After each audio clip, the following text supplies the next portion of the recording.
welcome you to our YouTube channel PNJ Legal. We are 12-year-old law firm. On this YouTube channel, we are bringing lot of the complex legal topics to you. We are also presenting lot of business opportunities for the entrepreneurs to get ventured into. This slide is the introductory slide. This slide reveals the topic of the presentation. This slide is about International Financial Reporting Standards. International Financial Reporting Standards, commonly called IFRS, are accounting standards issued by the IFRS Foundation and the International Accounting Standards Board (IASB). They constitute a standardized way of describing the company's financial performance so that company financial statements are understandable and comparable across international boundaries. This slide is the continuation of slide 2nd. IFRS has replaced many different national accounting standards around the world but have not replaced the separate accounting standards in the United States where US GAAP is applied. This slide is about the history of IFRS. The International Accounting Standards Committee (IASC) was established in June 1973 by accountancy bodies representing 10 countries. It is devised and published International Accounting Standards (IAS) interpretations and a conceptual framework. This slide is the continuation of slide 4. In 2001, the International Accounting Standards Board (IASB) replaced the IASC with a remit to bring about convergence between national accounting standards through the development of global accounting standards. In 2022, the European Union (EU) agreed that from 1 January 2005, International Financial Reporting Standards would apply for consolidating accounts of the EU-listed companies, bringing about the introduction of IFRS to many large entities. Other countries have since followed the lead of the EU.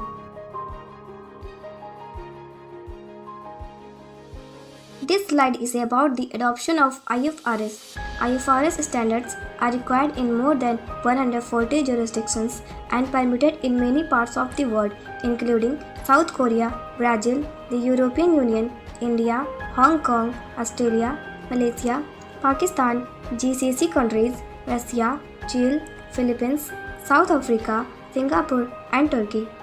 This slide is the continuation of the slide 6. These are based on information from various resources. Due to the difficulty of maintaining up-to-date information in individual jurisdictions, 3 sources of information on current worldwide IFRS adoption are recommended: IFRS Foundation Profiles page, the World Bank, and International Federation of Accountants. This slide is the continuation of slide 7. Ray J. Ball described the expectations by the European Union and others that IFRS adoption worldwide would be beneficial to investors and other users of financial statements by reducing the cost of comparing investment opportunities and increasing the quality of information.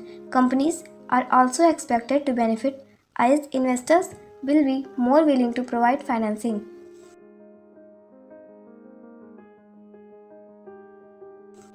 This slide is about US GAAP.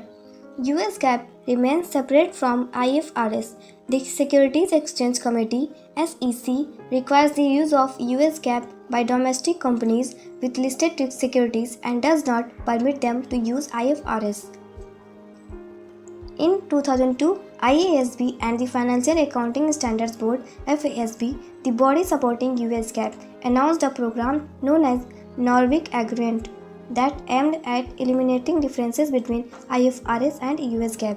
This slide is about the conceptual framework for financial reporting.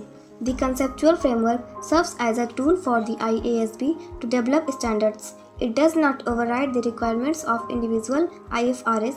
Some companies may use the framework as a reference for selecting their accounting policies in the absence of specific IFRS requirements.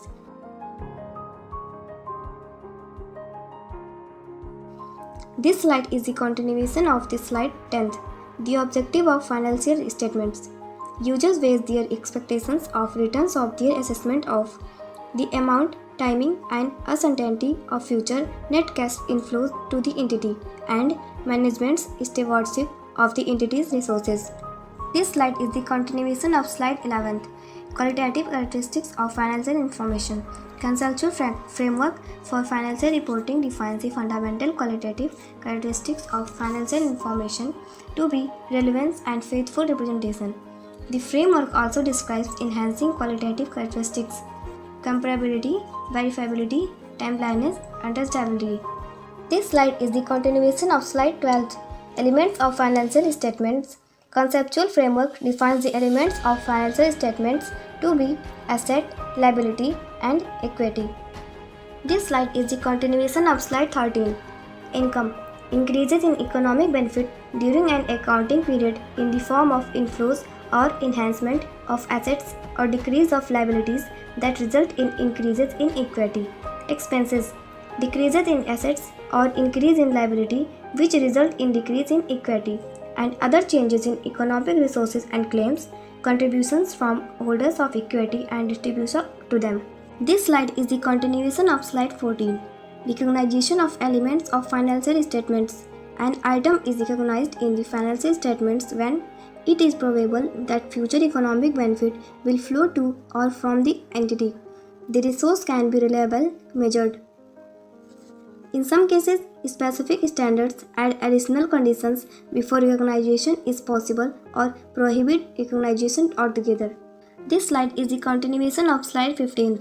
Whilst the standard on provisions, IAS 37, prohibits the recognition of a provision for contingent liabilities. This prohibition is not applicable to the accounting for contingent liabilities in a business combination. This slide is the continuation of slide 16. Concepts of capital and capital maintenance. Concepts of capital maintenance are important as only income earned in excess of amounts needed to maintain capital may be regarded as profit. The conceptual framework describes the following concepts of capital maintenance. Financial capital maintenance. Under this concept, a profit is earned only if financial amount of the net assets at the end of the period exceeds the financial amount of net assets at the beginning of the period. This slide is the continuation of slide 17. Physical capital maintenance. Under this concept, a profit is earned only if the physical productive capacity of the entity at the end of the period. Most entities adopt a financial concept of capital maintenance. However, the conceptual framework does not prescribe any model of capital maintenance. Thank you.